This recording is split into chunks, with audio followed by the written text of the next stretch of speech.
Hello and good morning everyone. I welcome you all at Eduverse News Analysis.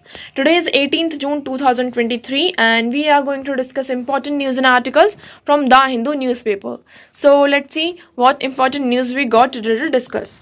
Before starting the video, for PDF join Telegram channel Eduverse News Analysis. Link आपको description box में provided है. Make sure video को last तक देखें so that सारी important news आपकी यहाँ पर कवर हो.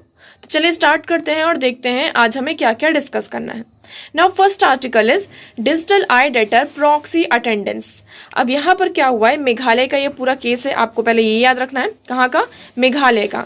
वहाँ पे जो सोशल एक्टिविस्ट हैं उन्होंने पूरा यहाँ पे सर्वे किया है. उसके बाद से ये पता चला है कि अब मेघालय में क्या इंट्रोड्यूस हुआ है, डिजिटल अटेंडेंस को इंट्रोड्यूस किया गया है कि जितने भी गवर्नमेंट टीचर्स होंगे उनका यहाँ पे डिजिटली उन्हें अटेंडेंस लगानी पड़ेगी अपनी. ओके, इससे पहले क्या होता था, जो गवर्नमेंट अपॉइंटेड टीचर्स होते थे गवर्नमेंट स्कूल्स में, वो टीचर्स स्कूल ही नहीं आते थे और अपने बिहाफ पर किसी पर्सन को हाफ सैलरी पर जो टीचर्स थे वो अपॉइंट कर देते थे, जो उनकी प्रॉक्सी अटेंडेंस लगा देते थे.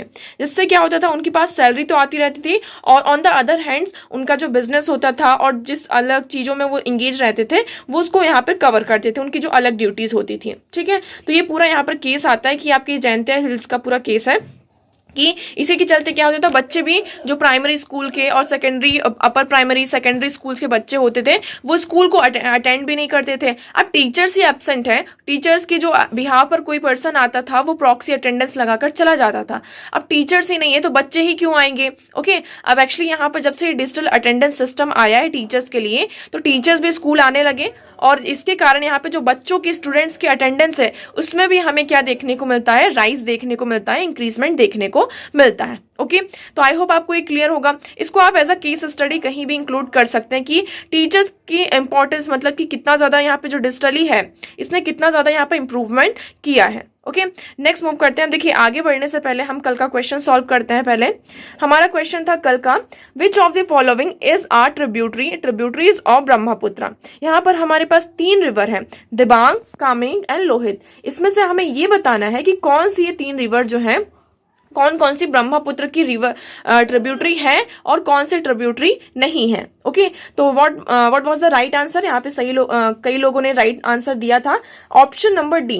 तीनों रिवर क्या है, हमारी ब्रह्मपुत्र की ट्रिब्यूटरीज हैं. तो आप देख सकते हैं Dibang, Kameng and Lohit, these 3 rivers are the tributaries of Brahmaputra. Okay, तो देख लेते हैं, पहले हम मैप में लोकेशन देख लेते हैं. तो ये आपकी यहाँ से आती है, ये दिबांग है, ये ब्रह्मपुत्र रिवर है, ये मेन आपकी ब्रह्मपुत्र रिवर है. ये दिबांग रिवर हो गई, ये लोहित रिवर हो गई और ये यहाँ से आप देखेंगे ये कामेंग रिवर हो जाती है. ये पूरी आगे बढ़ती है आपकी रिवर और यहाँ पर आपको मिलती है क्या, कामेंग रिवर. तो आई होप आपको यहाँ पे लोकेशन याद होगी. ये आपकी मेन ब्रह्मपुत्र रिवर है. ठीक है, और दिबांग यहाँ से आती है और लोहित यहाँ से और ये कामेंग यहाँ से. ओके, अब ब्रह्मपुत्र के बारे में हम थोड़ी कुछ इन्फॉर्मेशन देख लेते हैं, क्या क्या फैक्ट्स हैं. तो ब्रह्मपुत्र का ओरिजिन कहाँ होता है, Chemayungdung mountain range near Mansarovar lake in southern Tibet. तो जो सदर्न तिब्बत में मानसरोवर लेक है आपका, वहां से क्या होता है, ब्रह्मपुत्र रिवर का ओरिजिन होता है. The spring named तामचोंग Kamba is considered the origin of the river Brahmaputra. Spring name इसका क्या है, तामचोंग खम्बा है ना. तो यहाँ पर जहां से रिवर ओरिजिन होती है वहां पर उसका स्प्रिंग नेम ये रखा जाता है. Okay, it is known as Pengo and Yarlung Tsangpo in Tibet region and flows parallel to Himalaya range before entering India through Arunachal Pradesh. Tibet region में इसका नाम क्या है आपको ये भी याद रखना है, तो यारलुंग सांगपोंग. ओके, तो ये तिब्बत रीजन में इसको यारलुंग सांगपोंग नाम से जाना जाता है. ये जो हमारी हिमालयस हैं, इस तरीके के आपके हिमालयस है ना यहाँ से, तो ये हिमालयस के थ्रू ही क्या होती है, पैरेलल फ्लो होती हैं और उसके बाद ये इंडिया में अरुणाचल प्रदेश, आपका यहाँ पे अरुणाचल प्रदेश आता है, वहां से ये एंटर होती है. ओके, कहाँ enter at the Bishing from where it is known as Siang river. अभी कहाँ से एंटर होती है, इंडिया में बिसिंग नाम का एक प्लेस है, वहां पर वो एंटर होती है, जहां पर इस रिवर को, ब्रह्मपुत्र को किस नाम से जाना जाता है, सियांग रिवर के नाम से जाना जाता है. अब ब्रह्मपुत्र नाम कब आता है वो देखते हैं. तो Brahmaputra enters India through Arunachal Pradesh as a Siang और दियांग रिवर. ठीक है, Dihang river after joining it tributaries Lohit and Dibang river known as Brahmaputra.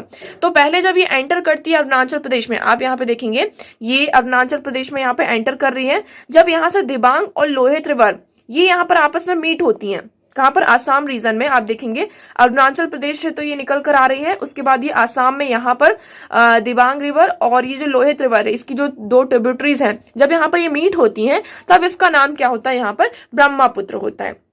तो ये आपको जो पूरे फैक्ट्स है ये याद रखने, ये कंफ्यूजिंग फैक्ट्स हैं, आपको यहाँ पे कंफ्यूज किया जा सकता है कि सियांग रिवर कौन सी रिवर है, ठीक है। तो आपको ये याद रखना है ब्रह्मपुत्र ही, जो ब्रह्मपुत्र रिवर है उसी का नाम क्या है, सियांग रिवर है। Okay, after entering Bangladesh Brahmaputra river is known as Jamuna river. और जब ये रिवर मतलब कि आपकी बांग्लादेश में जाती है, देखिए चाइना में थी तो उसका नाम क्या था, तिब्बत रीजन में जब ये रिवर थी उसका नाम था यालुंग सांग। ओके, एंटर में जब ये अरुणाचल प्रदेश में, आपके ये अरुणाचल प्रदेश है, अरुणाचल प्रदेश में इसने एंटर किया, कहाँ, किस रीजन से, बीसिंग रीजन से, तो वहां पर इस रिवर का नाम क्या जाता है, Siang river.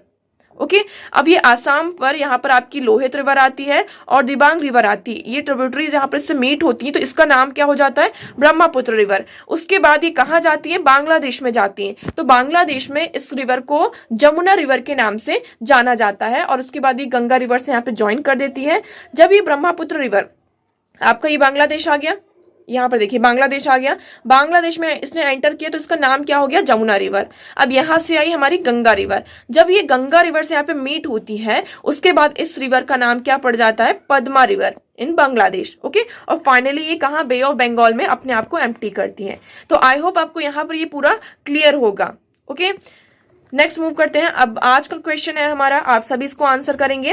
Which of the following pair island is separated from each other by 10 degree channel. यहाँ पर आपके कुछ आइलैंड नेशंस दिए गए हैं, Andaman Nicobar, Nicobar Sumatra, Maldives and Lakshadweep, Sumatra and Java.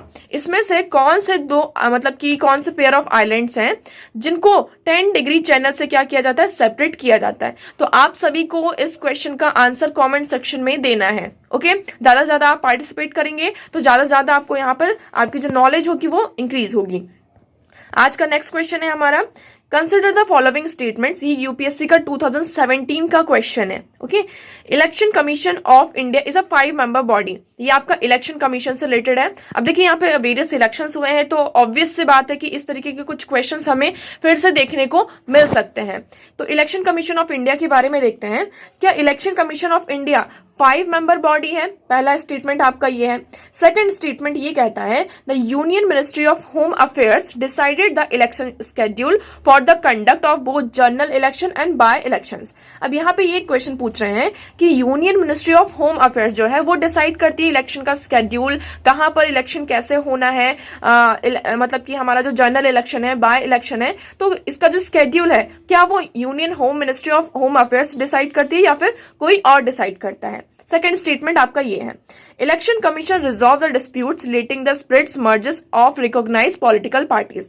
Election commission का काम यहाँ पे बताया गया है कि क्या इलेक्शन कमीशन डिस्प्यूट्स को रिजॉल्व करता है। अगर किसी भी रिकॉग्नाइज्ड पॉलिटिकल पार्टीज के बीच में कोई स्प्लिट आता है, मर्जर आता है, तो उससे रिलेटेड जो डिस्प्यूट्स होते हैं उसको कौन रिजॉल्व करता है? Election commission. अब यहाँ पर 3 स्टेटमेंट्स है आपके पास और इन तीनों में से कौन सा स्टेटमेंट सही है आपको कॉमेंट सेक्शन में बताना है। वीडियो के लास्ट में इसको हम इसका जो आंसर है वो हम यहाँ पर डिस्कस करेंगे। ओके, नाउ नेक्स्ट मूव करते हैं। Next article is NIA to prove attacks on Indian mission in US and Canada. NIA क्या है? नेशनल इन्वेस्टिगेशन एजेंसी है। उन्होंने ये बताया है कि has taken over the probe into the attacks carried out by Khalistan supporters on Indian mission in the US and Canada in March. आप सभी को पता है मार्च में इंसिडेंट हुआ था, खालिस्तानी जो यहाँ पे प्रोब कर रहे थे, जो खालिस्तानी लीडर्स थे, वो उन्होंने क्या किया था, जो कनाडा में इंडिया की एम्बेसी है वहां पर कुछ अटैक वगैरह किए थे और बहुत ज्यादा प्रोटेस्ट भी किया था। तो यहाँ पे नेशनल इन्वेस्टिगेशन एजेंसी है, उन्होंने ये पूरे इन्वेस्टिगेट कर रहे थे। उससे ये पता चला कि जो खालिस्तानी सपोर्टर्स हैं, है ना, तो वो क्या कर रहे हैं, जो US और कनाडा में हमारे मिशंस चल रहे हैं उसको यहाँ पर क्या कर रहे हैं, कैरी आउट कर रहे हैं, उस पर एक तरीके से खतरा बने हुए हैं। तो देखिए, earlier probe into vandalism of high commission in London. London में जो हाई कमीशन था उसको वैंडलाइज किया था, was given to agency. Pro Khalistan protester had attack mission after Punjab police launched a crackdown on Amritpal Singh. तो यहाँ पर जब अमृतपाल सिंह जी को क्या किया जा रहा था, पकड़ा जा रहा था, पंजाब पुलिस ने यहाँ पर क्या किया था, मिशन लॉन्च किया था। आप सभी को पता है कि अमृतपाल अमृतपाल सिंह को यहाँ पे अरेस्ट करने की बात की जा रही थी। तो जब से यहाँ पर अमृतपाल सिंह जी को यहाँ पे मतलब कि पुलिस ने लॉन्च किया कि उनको अरेस्ट करना है, उसके बाद से जो प्रो खालिस्तानी लीडर्स हैं, प्रोटेस्टर्स हैं, वो क्या करने लगे, हमारा जो यूएस और कनाडा में इंडियन मिशन चल रहे थे उस पर अटैक करने लगे। ओके, और यहाँ पे ये भी कहा जा रहा है कि जो मतलब कि उन कंट्रीज के गवर्नमेंट्स है वो भी यहाँ पे कोई स्ट्रॉन्ग एक्शन नहीं ले रही हैं उनके अगेंस्ट में। ओके, नेक्स्ट मूव करते हैं। Next article is multiple space flight with shorter recovery time affects brain. अब एक्चुअली इसमें ये होता है कि हमारा जो ब्रेन है, ठीक है, तो ब्रेन में हमारे कुछ वेंटिकल्स होते हैं, वेंटिकल्स। इन वेंटिकल्स का काम क्या होता है, जैसे कि हमारी जो सोचने समझने की शक्ति होती है, जो हमारे इमोशंस होते हैं, है ना, तो ये वेंटिकल्स होते हैं। जब स्पेस फ्लाइट होती है, जो एस्ट्रोनॉट्स होते हैं जब स्पेस मिशन में ये जाते हैं तो इनको रिकवरी का टाइम कम दिया जाता है। जैसे कि फॉर एग्जांपल 1 साल के लिए गए, उसके बाद 6 महीने का गैप मिला, या फिर 2 महीने का, या फिर 3 महीने का, 3 मंथ्स का, इस तरीके का गैप मिला, उसके बाद फिर से वो मिशन में चले गए, तो उनका जो रिकवरी टाइम होता है वो कम होता है, जिसकी वजह से क्या होता है, उनका जो ब्रेन होता है वो अफेक्ट होता है।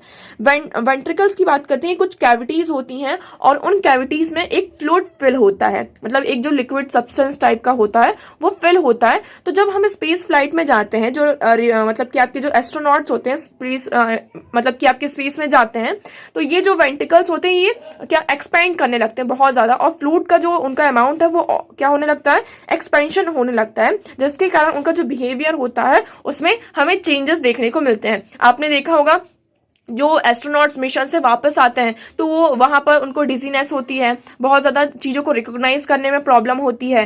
तो उसमें यही कहा जा रहा है कि मल्टीपल जो स्पेस फ्लाइट वो होती हैं उसमें उनको रिकवरी का टाइम बहुत कम दिया जाता है, जिसके कारण उनका जो ब्रेन होता है वो पूरा टोटली यहाँ पर अफेक्ट होता है। तो यहाँ पर प्रॉपर रिकवरी का टाइम दिया जाना चाहिए। अब देखिए वेंट्रिकल सिस्टम के बारे में हम देखते हैं। आप ये देखेंगे, ये आपका व्यू है, तो यहाँ पर हमारे वेंट्रिकल्स होते हैं, ये लेटरल वेंट्रिकल्स हो गए, ये वाला लेटरल वेंट्रिकल होता है, फिर इंटर वेंट्रिकल, ये इंटर वेंट्रिकल, यहाँ पे थर्ड वेंट्रिकल, सेरेब्रल एडिक्वेट, ये आपका हो गया यहाँ पर फोर्थ वेंट्रिकल, और यहाँ पे सेंट्रल कैनाल होती है। तो यहाँ से मतलब कि ये जो आपका सेरेब्रम ये ब्रेन है, आपके जो पूरे इमोशंस होते हैं, आप हंस रहे हैं, रो रहे हैं, ये सारी चीजें यहीं से डिसाइड होती हैं। यहाँ पर एक फ्लूइड होता है, तो आप देखेंगे the cerebral वर्टिकुलर system is made up of 4 ventricles. तो ये जो हमारा सेरेब्रल वेंट्रिकुलर सिस्टम है ये 4 वेंट्रिकल सिस्टम से मिला होता है। 2 lateral ventricle, 1 in each cerebral hemisphere. The third ventricle is a dense 4 and 4th ventricle in a hindbrain. Okay. Inferiority it is continuous with the central canal and spinal cord. ये कहाँ से है, हमारा जो यहाँ से स्पाइनल कॉर्ड होते हैं वहां से ये कंटिन्यू रहता है।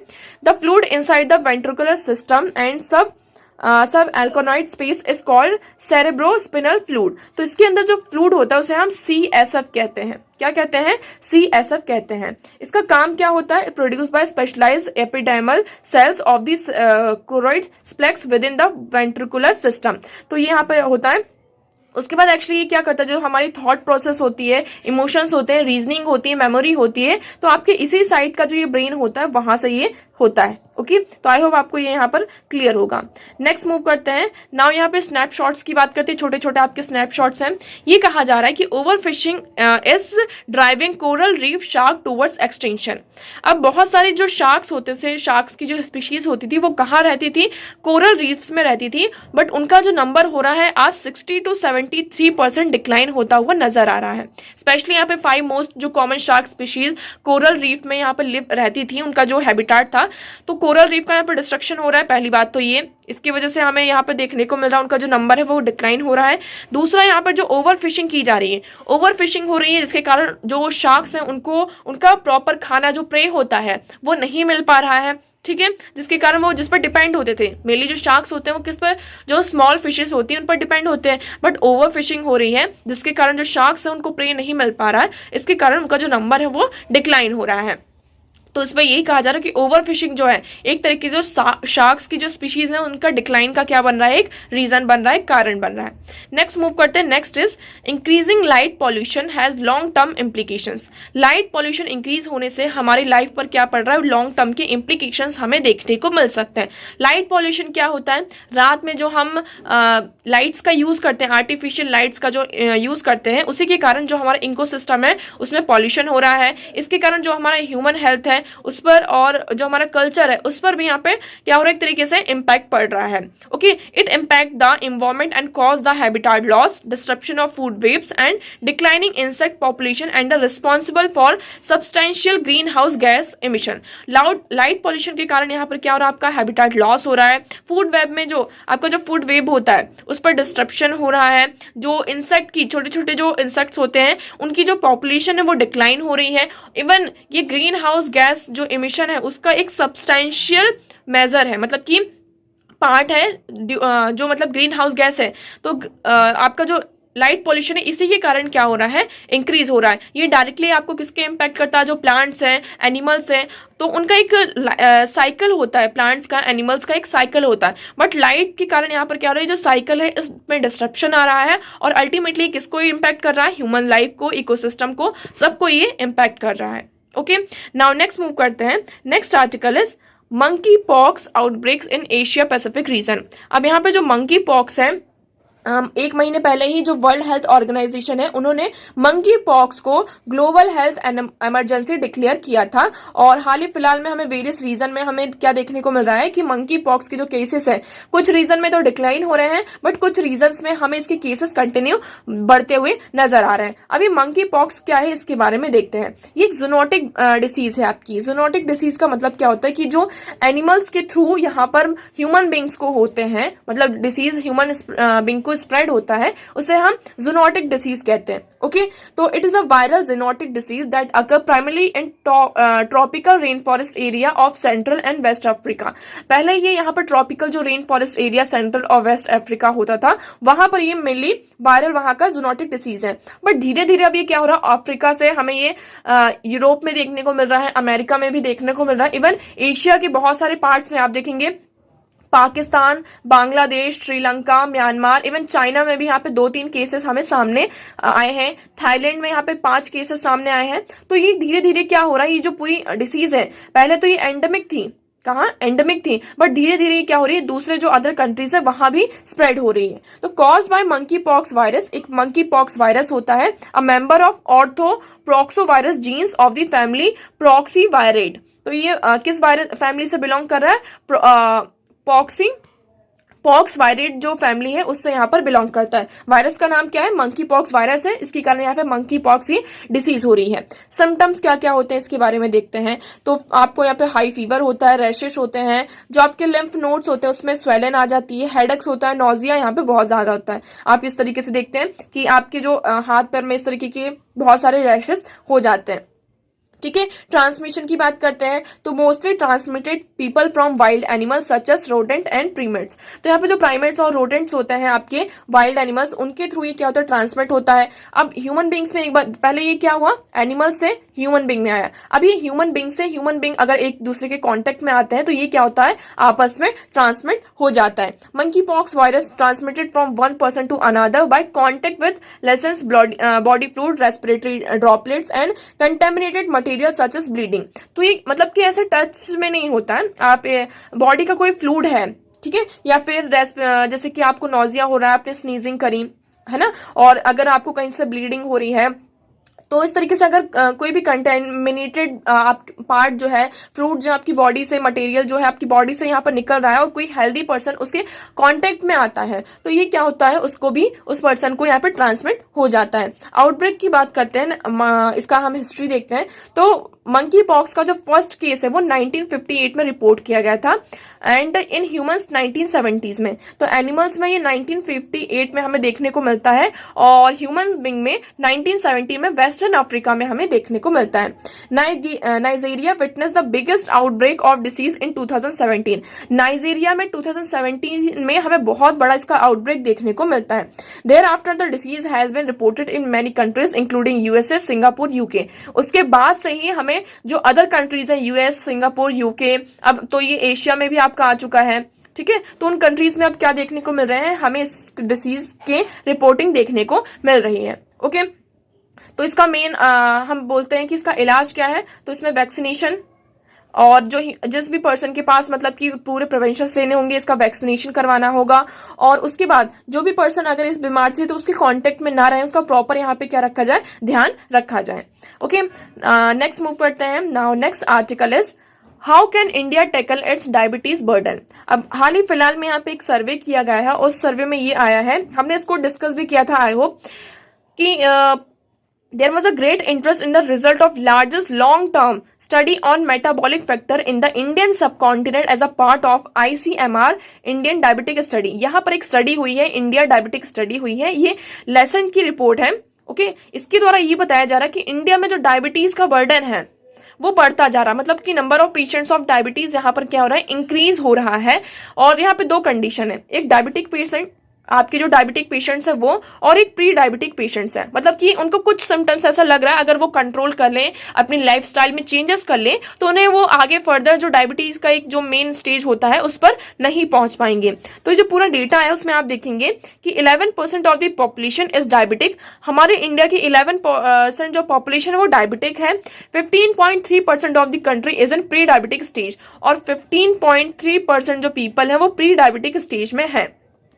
अब यहाँ पे वर्ल्ड हेल्थ की भी आपकी जो WHO की रिपोर्ट आई है, उन्होंने ये कहा है कि 422 मिलियन जो पीपल हैं वर्ल्ड वाइड, उनको क्या है, डायबिटीज है, और 1.5 मिलियन डेथ हो चुकी हैं directly from the this disease. हर साल यहाँ पर 1.5 मिलियन डेथ होती है डायरेक्टली फ्रॉम डायबिटीज। तो इसमें हमें यहाँ पे कुछ मेजर्स लेने होंगे ताकि हम क्या कर सकें, जो डायबिटीज का जो नंबर है उसको डिक्रीज कर सकते हैं। अब पहला यहाँ पे क्या है आता है आपका, ये आपका the thing with metabolic lifestyle disorder is that with some attention it is possible to ward off severe complications and morbid state of life. It is also possible to ensure that 136 million of the pre diabetic stage do not proceed to diabetes. तो हमें यहाँ पर जो हमारे pre diabetic patients हैं वो diabetic की जो मेन स्टेज है वहां तक ना पहुंचे, उसके लिए हमें पॉसिबल क्या करने होंगे, चेंजेस लाने होंगे। हमें उनकी जो लाइफ स्टाइल है उसमें चेंजेस लाने होंगे, तभी हम क्या कर सकते हैं, ये जो स्टैटिक्स है उसको चेंज किया जा सकता है।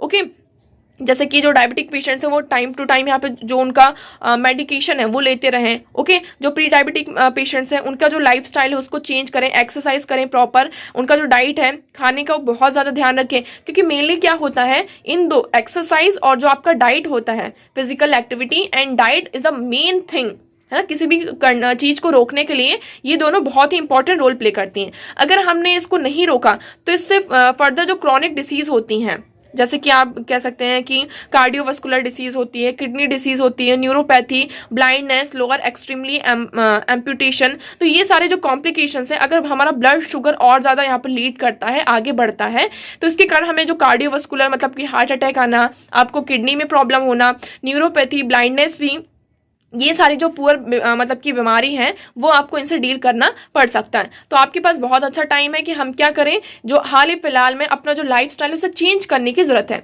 हम डाइट्स में जैसे कि हम बहुत ज्यादा जंक फूड का कंजप्शन करते हैं, तो हम इसके रिस्पेक्टिव में क्या कर सकते हैं, अल्टरनेटिव्स में, कि ठीक है आपको अगर जंक फूड अच्छे लगते हैं आप खाइए, बट इसका जो कंजप्शन है थोड़ा कम करिए। आप वीक में खा रहे हैं एक बार खा लीजिए, कि वीक में हमने एक बार जंक फूड का कंजप्शन कर लिया। आप सैलेड्स का बहुत ज्यादा यहाँ पे कंजप्शन कर सकते हैं, सैलेड्स को अपने फूड में जरूर से ही इंक्लूड करें। यहाँ पे जो प्रोटीन फाइबर्स हैं, आपकी जो मिलेट्स हैं, इनका हम ज्यादा से ज्यादा यूज करें। तो क्या होगा, अगर हम सैलेड, मिलेट्स, प्रोटीन, ये सारी चीजों का पहले से कंजप्शन कर लेते हैं और इसके अल्टरनेटिव में हमने जंक फूड भी कर लिया, ठीक है, तो ये क्या करेगा, उसको यहाँ पे टैकल कर सकता है। ठीक है, तो इस तरीके से हम क्या कर सकते हैं, जो ये हमारा डाइट में चेंज लाकर हम थोड़ी बहुत जो फिजिकल एक्टिविटी उस पर ध्यान दें। आप वॉक पर जा सकते हैं 10 मिनट के लिए, 50 मिनट्स के मतलब 15 मिनट्स के लिए, 20 मिनट्स के लिए हमने कोई भी चलते फिरते कोई भी एक्सरसाइज कर ली, तो इससे क्या होगा, हमारी बॉडी में मूवमेंट होता रहता है और अल्टीमेटली आपको यहाँ पर फिट रखता है। ओके, तो हमें ये बर्डन जो है, डायबिटीज का जो बर्डन है, तो उसे टैकल करना है। तो ये हमारे लिए बहुत बड़ा इस टाइम पर इंडिया के लिए थोड़ा चैलेंज भी रह सकता है। Okay, next article is what's the India US initiative on future tech. हमने इस आर्टिकल को पहले भी डिस्कस किया है, अभी कल परसों ही ये आर्टिकल आया था इंडिया और यूएस के बारे में। तो यहाँ पर आप सभी को पता है क्या हो रहा है, एरिया ऑफ कोलिब्रेशन है, जिसमें initiative on critical and emerging technology को इंडिया और यूएस के द्वारा अनाउंस किया गया है, आप सभी को पता है। ठीक है, इसका जो रोड मैप है उसका क्या है कि हम बात करते हैं कि यहाँ पे कॉपरेशन होगा on a critical emerging technologies जिसमें कि आर्टिफिशियल इंटेलिजेंस है, क्वांटम कंप्यूटिंग है, सेमीकंडक्टर्स है, वायरलेस टेलीकम्युनिकेशन है, 5G, यहाँ पे 6G कनेक्शन है। तो इस सारी चीज़ों के बारे में यहाँ पे रोड मैप पूरा तैयार किया गया है। ठीक है, तो हम देखेंगे फोकस एरिया क्या क्या है इसके। तो फोकस एरिया क्या है कि the key take over include setting of research agency partnership to drive collaboration in areas like, यहाँ पर रिसर्च पार्टनरशिप होगी, हमारी एजेंसीज को यहाँ पर सेटअप किया जाएगा, जिस पर की कोलैबोरेशन होगा कहाँ का, आपका आर्टिफिशियल इंटेलिजेंस में, डिफेंस इंडस्ट्रियल कॉपरेशन में, जिससे कि हमारा जो टेक्नोलॉजिकल एडवांसमेंट होगा प्रोडक्शन में भी, और ज्वाइंट डेवलपमेंट किया जाएगा, टेक्नोलॉजिकल एडवांसमेंट होगा आपका कहाँ,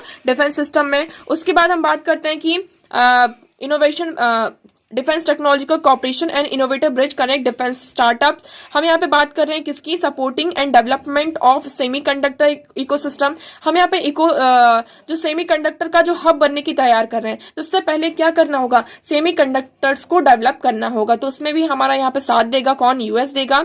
उसके बाद ह्यूमन स्पेस फ्लाइट की बात की जा रही है, कॉपरेशन होगा, डेवलपमेंट होगा 5G and 6G and adopting open RAN network technology in India. India में ओपन रैन जो नेटवर्क टेक्नोलॉजी है इसको यहाँ पर एडॉप्ट किया जाएगा। अब इसमें आपको एक चीज और याद रखनी है, इंडस एक्स, ये आपसे पूछा जा सकता है कि ये किसके बीच का यहाँ पर कॉपरेशन है। तो इंडेक्स एक्स ये इंडिया और यूएस डिफेंस एक्सलरेटर इकोसिस्टम है, जिसको हम इंडस एक्स के नाम से कहते हैं। तो ये अभी जो हाल ही फिलहाल में जो विजिट होने वाली है, हमारी जो प्राइम मिनिस्टर नरेंद्र मोदी जी हैं, वो कहाँ जाने वाले हैं, यूएस में जाने वाले हैं। तो इसको लॉन्च किया जाएगा। ये क्या है, रोड मैप है डिफेंस इंडस्ट्रियल कॉपरेशन का, to guide the policy direction for the next few years. तो यहाँ पे जो हमारा डिफेंस सिस्टम है उसकी पॉलिसीज को डायरेक्ट किया जाएगा, नेक्स्ट फ्यू ईयर्स में क्या स्ट्रेटेजीज हमारी रहने वाली हैं। तो ये सारी चीजें भी यहाँ पर इंडिया और यूएस के बीच में हो रही हैं। अब आगे बढ़ते हैं हमारे क्वेश्चन की तरफ। आई होप सभी ने यहाँ पर आंसर किया होगा। तो आपका राइट आंसर क्या है इसका, इलेक्शन कमीशन ऑफ इंडिया में 5 मेंबर्स बॉडी है। तो आपका जो पहला स्टेटमेंट है वो क्या हो जाता है, यहाँ पर गलत हो जाता है। क्या हो जाता है, रॉन्ग हो जाता है। तो आप देखिए कि आपका जो ये ऑप्शन नंबर ए है वो यहाँ पर गलत हो जाता है। ठीक है, अब देखिए आप ध्यान से देखेंगे, अगर आपका ऑप्शन नंबर ए गलत हो गया तो ऑप्शन नंबर सी भी आपका गलत ही हो सकता है, नहीं होगा। ओके, पहले हमें ऑप्शन नंबर सेकंड को पढ़ना होगा। स्टेटमेंट सेकंड क्या कहती है, जो हमारा होम अफेयर मिनिस्टर होता है क्या वो इलेक्शन स्केड्यूल को डिसाइड करता है। तो ये ऑप्शन भी आपका गलत है। क्यों गलत है, क्योंकि जो हमारी होम मिनिस्ट्री होती है उसका मेन काम क्या है, लॉ एंड ऑर्डर को मेंटेन करना है ना, कंट्री में लॉ एंड ऑर्डर, इन सारी चीजों को देखना, ना कि इलेक्शन का स्केड्यूल रेडी करना, उसे डिसाइड करना। तो आपका सेकंड ऑप्शन भी गलत हो जाता है। अब आपका बचता है थर्ड ऑप्शन, मतलब कि थर्ड स्टेटमेंट। तो आपका जो ऑप्शन नंबर बी एंड सी ये भी क्या हो जाता है, यहाँ पर रॉन्ग हो जाता है, गलत हो जाता है। बचता क्या है आपका ऑप्शन नंबर डी। तो your right answer is 3 only, मतलब कि जो आपका ऑप्शन नंबर डी है वो सही हो जाता है। तो आप यहाँ पर देखेंगे कि इलेक्शन कमीशन ऑफ इंडिया एक इंडिपेंडेंट बॉडी है, ये यूनियन ऑफ होम मिनिस्ट्री को आंसरेबल भी नहीं होती है। ओके, हम बात करते हैं ये क्या, election commission of India is a 3 member body. It is a election commission which decided the election schedule for both general election and by election. तो यहाँ पे इलेक्शन कमीशन है डिसाइड करती है कि इलेक्शन का स्केड्यूल कैसा होगा, बोथ जनरल इलेक्शन के लिए और बाय इलेक्शन के लिए। यूनियन होम मिनिस्ट्री की बात करते हैं तो ये गवर्नमेंटल मिनिस्ट्री है, रिस्पॉन्सिबल होती है internal security, law and order and disaster management in India. ठीक है, तो यहाँ पर यूनियन होम मिनिस्ट्री का काम नहीं होता है कि वो शेड्यूल डिसाइड करे इलेक्शन का। तो आपका राइट ऑप्शन क्या है यहाँ पर, ऑप्शन ओनली 3। ओके, और इलेक्शन कमीशन ऑफ इंडिया का काम क्या होता है कि कोई भी यहाँ पर पॉलिटिकल पार्टीज हैं उनके बीच में कोई स्प्लिट आता है, मर्ज आता है, डिस्प्यूट आता है, तो उसको रिजॉल्व करने का काम भी इलेक्शन कमीशन का होता है। इसका आप लेटेस्ट एग्जाम्पल ले सकते हैं महाराष्ट्र का, है ना। यहाँ पर जो महाराष्ट्र में शिवसेना जो पार्टीज के बीच में यहाँ पे डिस्प्यूट चल रहा था, स्प्लिट हो रहा था, तो उसको यहाँ पे किसने रिजॉल्व किया था, इलेक्शन कमीशन ऑफ इंडिया ने यहाँ पर किया था। ओके, तो आई होप यहाँ पे सभी के आंसर सही होंगे, जिसके नहीं भी थे कोई बात नहीं, हमें यहाँ पर फिर भी इसका राइट आंसर पता चल गया। तो देखिए आज इतने इंपॉर्टेंट आर्टिकल्स थे और कल आपको इस आंसर ये वाला जो क्वेश्चन है इसका आंसर देना है। इस आंसर को हम मतलब इस क्वेश्चन को हम कल डिस्कस करेंगे। ठीक है, तो इतनी ही चीजें थी आज। आई होप आपको सारी चीजें यहाँ पर क्लियर होंगी। वीडियो कैसा लगा कमेंट सेक्शन में जरूर बताइएगा। वीडियो को लाइक करना है, चैनल को सब्सक्राइब करना है और दोस्तों के साथ इसे शेयर भी करना है। PDF आपको कहाँ मिलेगी, एडुवर्स न्यूज एनालिसिस। ठीक है, आप टेलीग्राम में जाकर सर्च करेंगे या फिर आपको डिस्क्रिप्शन बॉक्स में लिंक प्रोवाइडेड है, तो वहां से भी आप जाकर ज्वाइन कर सकते हैं. So that's for all today. Thank you so much for discussion.